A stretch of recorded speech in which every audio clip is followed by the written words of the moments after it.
अस्सलाम वालेकुम। आप देख रहे हैं ATC ऑर्गेनिक और मैं हूं राय आज़म।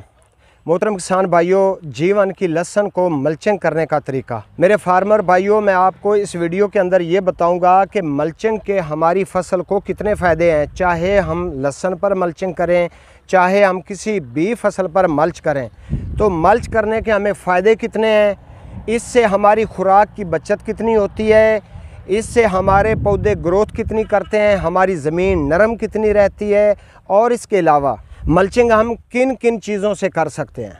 ये आज की वीडियो का मौजू होगा। उम्मीद करता हूँ कि ये वीडियो आपके लिए बहुत ज़्यादा मुफीद साबित होगी। फार्मर भाइयों, आपसे रिक्वेस्ट है, कभी ना कभी रिक्वेस्ट किया करता हूँ, जो काम जो बात मेरी समझ में आती है, जिस पे मैं तजर्बा करता हूँ, आप भाइयों के लिए वीडियो बनाकर आपकी आसानी के लिए शेयर किया करता हूँ। आप पर यह फ़र्ज़ बनता है कि इस चैनल को आप ज़्यादा से ज़्यादा सब्सक्राइब करें और वीडियो को दूसरे फार्मर तक लाजमी शेयर किया करें, ताकि हमारे फार्मर भाई ज़्यादा से ज़्यादा फ़ायदा हासिल कर सकें। और आज की वीडियो बहुत अहम है, क्योंकि मैं आपको मल्च करने का तरीका बताने वाला हूँ। मेरी पिछली साइड पे आप देख रहे हैं, इस साइड पे अभी मल्च नहीं हुई, इस साइड पे वर्कर मल्च कर रहे हैं। ये हम चावल की पराली भी से कहते हैं, चावल का वेस्ट भी कहते हैं, धान की पराली भी कहते हैं, इसकी हम मल्च कर रहे हैं। और मल्च करने का सबसे बेहतरीन टाइम जो है ये अभी है। मैं अक्सर आप भाइयों को बताता रहता हूँ कि जब आपने मल्च करनी है, तो मल्च करने के लिए जैसे ही आपने पहला पानी लगाया हुआ है, उसके अंदर पाँव रखने के काबिल ज़मीन हो जाए। जैसे कि अभी मैं खड़ा हूँ, इसके अंदर पाँव आसानी से रखा जा रहा है कि सीडलिंग के 3-4 दिन बाद, 5 दिन बाद आप देखते हैं कि इसमें आसानी से पैर रख सकते हैं, तो आप मल्च उस वक्त करें। दूसरा पानी लगाने से पहले आप इसको मल्च करेंगे और कम से कम 2 इंच मोटी लेयर रखेंगे मल्च की। आप ऐसे आसान तरीके से बता दूं कि अगर आपने 1 एकड़ के ऊपर मल्च करनी है, तो 2 एकड़ की पराली आपको दरकार होगी। हम जिस तरह से आगे आगे सीडलिंग करते जा रहे हैं, उसी तरह से पीछे पीछे हम मल्च का प्रोसेस करते जा रहे हैं। मल्च करने से फ़ायदा क्या होगा मेरे भाइयों? मल्च करने का फ़ायदा ये है कि जो डायरेक्ट धूप आपकी ज़मीन में पड़ेगी, देखें कि इस साइड पे मल्च नहीं हुई, तो इसको लाइट जो सूरज की है वो डायरेक्ट लग रही है ज़मीन को।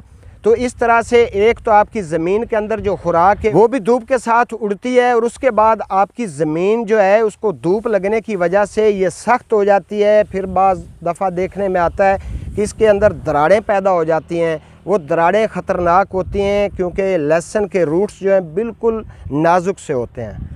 एक तो ये फ़ायदा हो गया कि आपकी खुराक हवा में नहीं जाएगी, धूप में नहीं उड़ेगी, क्योंकि आपने इसको खुराक नीचे से फ्लड करनी है। उसके बाद मेरे भाइयों, जितनी खुराक आप इसको फ्लडिंग के ज़रिए देंगे, वो पूरी की पूरी खुराक आपकी ज़मीन में रहेगी, आपके पौधे को लगेगी, आपका पौधा ज़्यादा नशोनुमा हासिल करेगा। और सबसे बड़ा ये भी फ़ायदा आपको होगा कि इसके अंदर जितनी घास और जड़ी बूटियाँ हैं वो नहीं उग पाएंगी, क्योंकि ऊपर से मल्च होगी, तो वो नीचे की नीचे जैसे ही वो जर्मिनेशन करेंगी तो नीचे ही ख़त्म हो जाएंगी।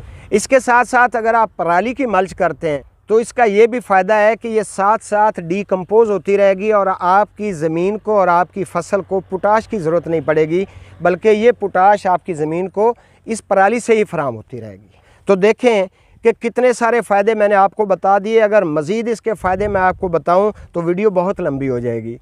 मल्च करना बहुत ज़रूरी है, और आउट ऑफ कंट्रियों में देखें तो फार्मर मल्चिंग के बगैर कोई फसल उगाते ही नहीं है। तो उनकी कितनी ज़्यादा यील्ड आती है, कितनी अच्छी प्रोडक्शन आती है, और थोड़े खर्चे पर आती है।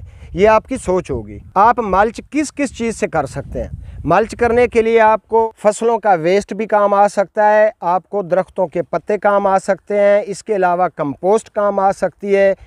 लेकिन सबसे बेस्ट जो मल्च है आपकी, वो आपकी चावल की फसल की जो पराली बची होगी जिससे हम कर रहे हैं, ये सबसे बेहतरीन मल्च है। वैसे तो प्लास्टिक के ज़रिए भी हम मल्च कर सकते हैं, लेकिन प्लास्टिक के मल्च का कोई फ़ायदा नहीं, और वो एक्सपेंसिव भी काफ़ी होता है, महंगा होता है। आप पीछे देख रहे हैं जिस तरह से ये एक वर्कर जो है वो खाली के अंदर पराली फेंकता जा रहा है, और दूसरा पीछे से उसको ऊपर से प्लेन करता जा रहा है, और साथ साथ खाली के अंदर वो चलते जा रहे हैं।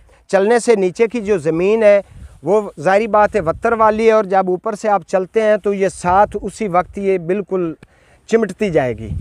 इस मल्च से आपकी फसल देखिएगा, मैं आपको अपडेट देता रहूँगा। यही मेरी फील्ड है, यहाँ पे अपने फार्म के चारों तरफ मैं जीवन लगा रहा हूँ, तो आपको इंशाल्लाह हम साथ साथ आगाही देते रहेंगे।